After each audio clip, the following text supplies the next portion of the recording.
Hello दोस्तों, नमस्कार। आप सभी का स्वागत हमारे channel Hindi GS practice class by Hemlata में। तो हम लोग क्या पढ़ रहे हैं, रीतिकाल से थ्योरी भी चल रही है। तो थ्योरी में आप लोग देखिएगा और यहाँ पर क्या होगा, प्रश्न हल करिएगा, कहाँ से कैसे प्रश्न बनते हैं, तो इसको आप लोग ध्यान से देखिएगा। तो पहला प्रश्न देखते हैं, टाइम ना वेस्ट करते हुए पहला प्रश्न देखते हैं। हेडिंग कहाँ से शुरुआत करेंगे, रीतिकाल से। तो रीतिकाल से जो भी प्रश्न बनते हैं, जैसे जैसे बनते हैं उसको चलिए देखते हैं। पहला प्रश्न देखिए, आचार्य रामचंद्र शुक्ल ने किसे कठिन काव्य का प्रेत कहा है? किसे कहा है? आचार्य रामचंद्र ने किसे, आचार्य रामचंद्र शुक्ल ने किसे कठिन काव्य का प्रेत कहा है? तो किसे कहा है? केशवदास को कहा है। किसे कहेंगे कठिन काव्य का प्रेत? किसे? केशवदास। कठिन काव्य का प्रेत किसे?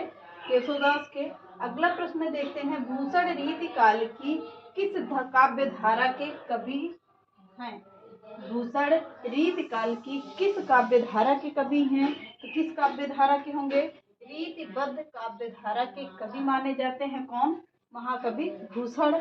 अगला देखते हैं, कालिदास हजारा की रचना की है। किसने किया है? कालिदास हजारा। रचना किसकी है?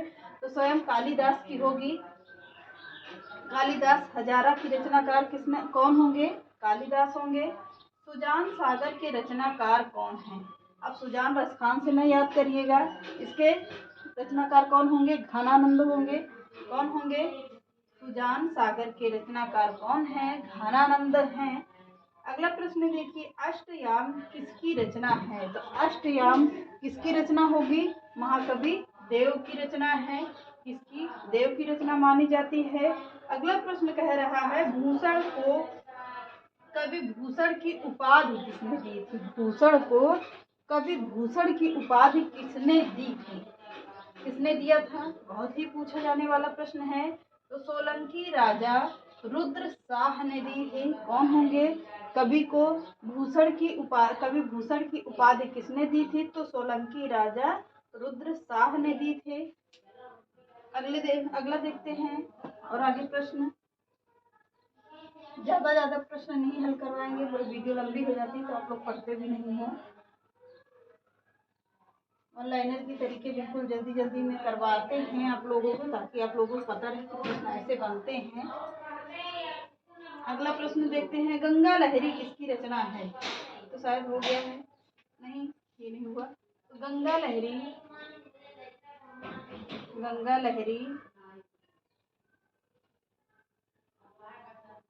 किसकी रचना है? गंगा लहरी किसकी रचना है? तो गंगा लहरी की रचनाकार कौन होंगे? चलिए देखते हैं कौन है। पद्माकर हैं। अगला प्रश्न देखते हैं, विरह बारिश किसकी रचना है?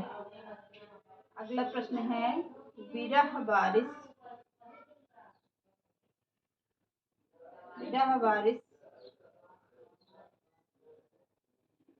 किसकी रचना है? विरह बारिश किसकी रचना है? किसकी रचना होगी विरह बारिश? वेरी इंपॉर्टेंट प्रश्न है। किसकी रचना मानी जाती है? तो बोधा की रचना है। किसकी रचना होगी? बोधा की रचना है। अगला प्रश्न देखते हैं, भाषा भूषण के रचनाकार कौन है? भाषा भूषण के रचनाकार कौन है?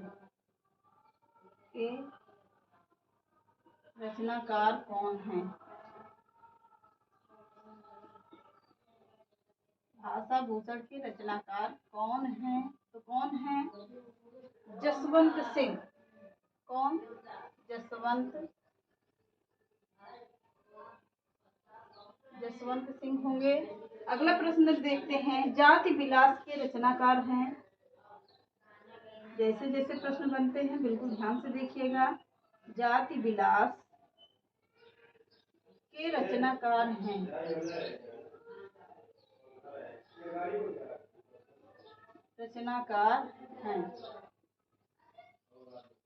कौन होंगे? जसवंत सिंह होंगे। जाति विलास के रचनाकार कौन होंगे? महाकवि देव की रचना है, ये देव की रचना मानी जाती है। अगला प्रश्न देखते हैं, किस रचना को छंदों का अजायब घर कहा जाता है? प्रश्न है, किस रचना को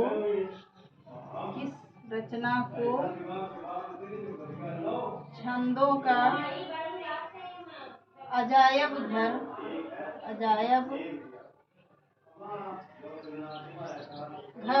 कहा जाता है? कहा जा सकता है। किसे कहा जा सकता है? तो रामचंद्रिका को कहा जा सकता है। किस रचना को छंदों का अजायब घर कहा जा सकता है? तो रामचंद्रिका को कहा जाएगा, रामचंद्रिका। अगला प्रश्न देखते हैं, रीत काल की रीत सिद्ध काव्य धारा के कवि हैं। मैंने थोड़ी में इसको करवाया है। रीत काल की रीत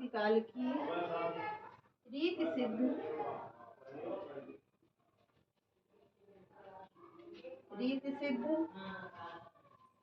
काव्य धारा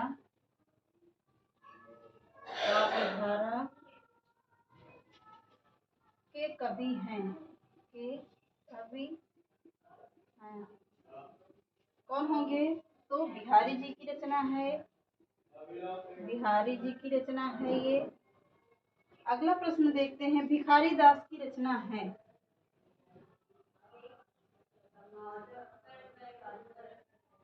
भिखारी दास की रचना है। भिखारी दास की रचना है, कौन सी है भिखारी दास की रचना? तो काव्य निर्णय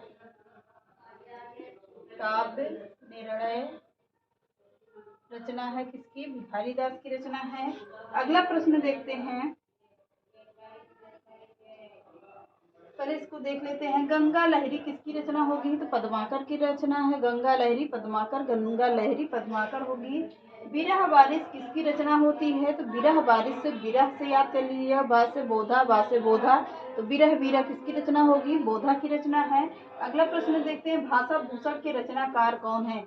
भाषा भूषण के रचनाकार कौन होंगे? जसवंत सिंह है। भाषा भूषण जसवंत सिंह, ऐसे करके याद करिएगा।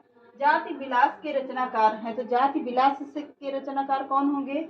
आचार्य देव की रचना होगी, महाकवि देव की रचना है। अगला प्रश्न देखते हैं, किस रचना को छंदों का अजायब घर कहा जाता है? तो किस रचना को छंदों का अजायब घर कहा जाएगा? तो रामचंद्रिका को कहा जाएगा। अगला प्रश्न है, रीत काल की रीत सिद्ध काव्य धारा के कवि हैं। प्रश्न फिर से देखिएगा, रीत काल की रीत सिद्ध काव्य धारा के कवि कौन होंगे? बिहारी जी हैं। अगला प्रश्न है, भिखारी दास की रचना है। भिखारी दास की कौन सी रचना है? तो काव्य निर्णय भिखारी दास की रचना है। अगला प्रश्न देखते हैं,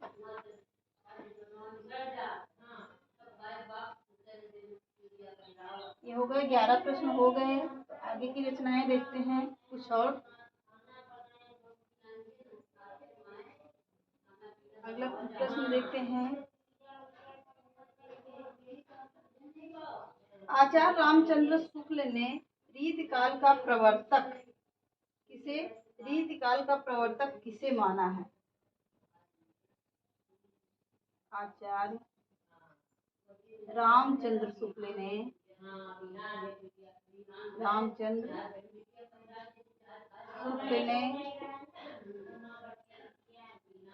रीतिकाल का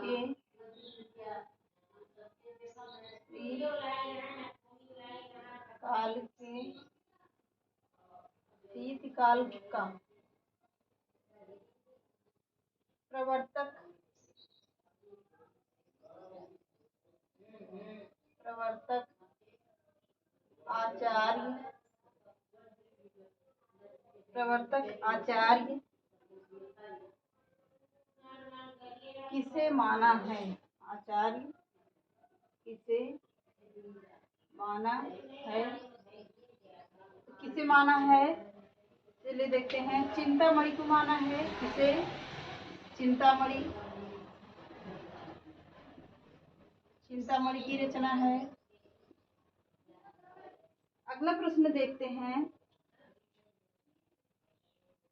जो इम्पोर्टेंट प्रश्न है उसी को देखेंगे हम लोग। अगला प्रश्न देखिए, आचार्य भिखारी दास कृत प्रमुख काव्य शास्त्रीय ग्रंथ है। आचार्य भिखारी दास, कौन? भिखारी दास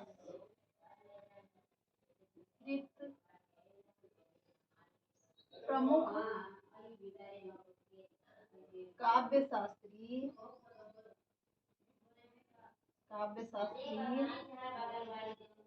ग्रंथ है। किसका है? क्या होगा? काव्य निर्णय है ये। क्या है? काव्य निर्णय है ये।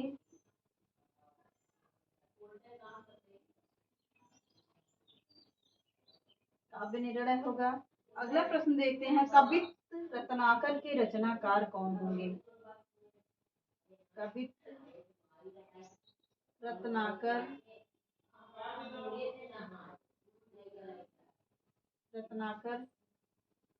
के रचनाकार हैं।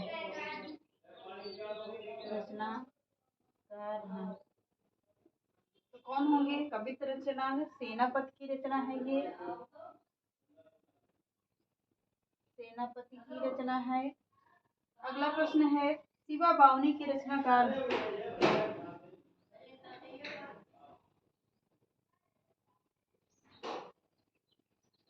शिवा बावनी के रचनाकार हैं। कौन होंगे? भूषण की रचना है। अगला प्रश्न देखते हैं, इनमें से कौन सा ग्रंथ केशवदास का नहीं है? इनमें से कौन सा ग्रंथ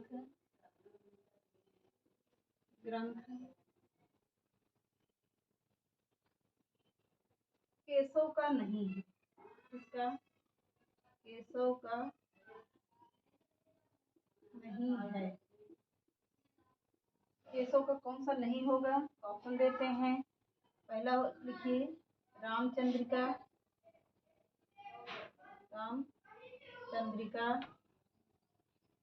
दूसरा ऑप्शन लिखिए, कविप्रिया।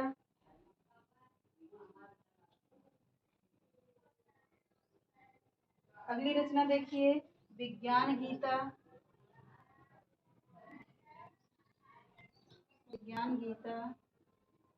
डी ऑप्शन देखिए, भाषा भूषण।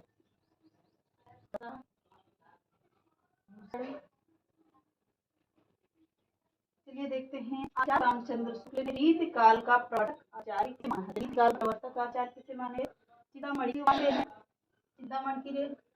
अगला प्रश्न है, आचार्य भिखारी दास कृत प्रमुख काव्य शास्त्रीय ग्रंथ है। क्या होगा? प्रमुख काव्य शास्त्रीय ग्रंथ क्या?